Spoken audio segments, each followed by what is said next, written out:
Plating versus nailing for a mid-shaft humerus fracture. This is one of those classic high-stakes questions that just keeps popping up in orthopedic exams. If you can nail this answer, you're showing a really deep understanding of the evidence, patient factors, and how to make a tough surgical call. Okay, let's get into it and build that perfect answer. So, imagine you're in the hot seat. The examiner leans in and gives you this exact scenario. You've got a 65-year-old patient, a displaced fracture right in the middle of their humerus. Your brain just starts firing, right? What are the options? What are the biggest risks? And what does the evidence actually say? This is exactly what we're going to break down, step by step. To really ace this, you need a solid structure. So here's our plan. First, we'll look at the big picture, like when do we even decide to operate? Then we'll build the case for plating, and follow that right up with the case for nailing. After that, we'll put them head-to-head on complications, which is key. We'll then synthesize all of that into a decision framework, and finally, I'll give you a blueprint for structuring your answer perfectly. Okay, before you even start talking about plates or nails, a really top-tier answer starts with the fundamentals. The examiner has to know that you understand the standard of care first. It shows you're a safe practitioner. And here's the first thing you absolutely have to say. The vast majority of these fractures, we're talking up to 90%, heal just fine without a surgeon ever going near them. The humerus is actually pretty forgiving when it comes to alignment. Stating this up front shows you're a thoughtful clinician, not someone who's just itching to operate. So if that's the case, why are we even talking about surgery for our 65-year-old? Well, because some situations absolutely demand it, and you'd want to list these out clearly. Polytrauma patients who have to get moving, open fractures, segmental ones, fractures through a tumor, any kind of associated vascular injury, a floating elbow, or, of course, the obvious one, conservative treatment just didn't work. All right, so we've established why we're operating. Now, let's talk options. Option 1 is the classic open reduction and internal fixation with a dynamic compression plate, or a DCP. Let's dig into the evidence that backs this choice up. One of the biggest arguments for plating comes straight from the patients themselves. When you look at studies that compare the two, plating consistently scores better on functional outcomes. Patients just report better function, and we see better clinical results, especially when it comes to shoulder movement. And remember that point because it's going to be a huge theme here. And here's another win for plating: healing time. A great study from the Pakistan Journal of Medical and Health Sciences really highlights this. They found that bones fixed with plates healed on average in just under 2.5 months. That's a lot faster than the 3.25 months they saw with nailing. For the patient, that means getting back to their life sooner.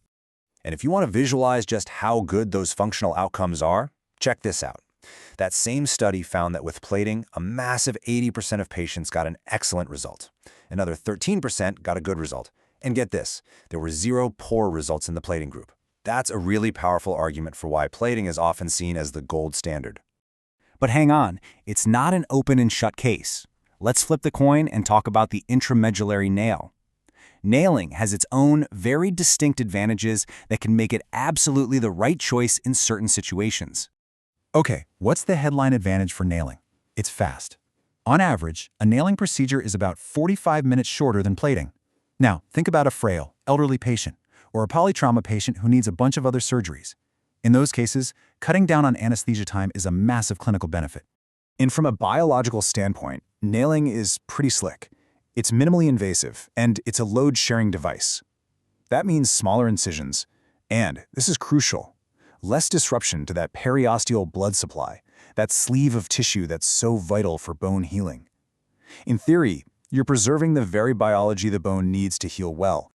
And this brings us right to the heart of the debate. It's not just about the pros, it's about the cons. Honestly, the choice between a plate and a nail often comes down to choosing which potential complication you're more comfortable with. This table basically sums up the entire trade-off. With a nail that goes in from the top of the humerus, an antegrade nail, the big flashing red light is the shoulder. Stiffness and impingement are real problems. With a plate, especially from a posterior approach, the big worry is the radial nerve. You can stretch it or even damage it during the surgery. The other risks, like non-union or infection, are a little different too, but that shoulder versus nerve debate, that's the central conflict here. And you don't have to take my word for it. The literature is pretty blunt on this. This quote from that JCPSB study really says it all.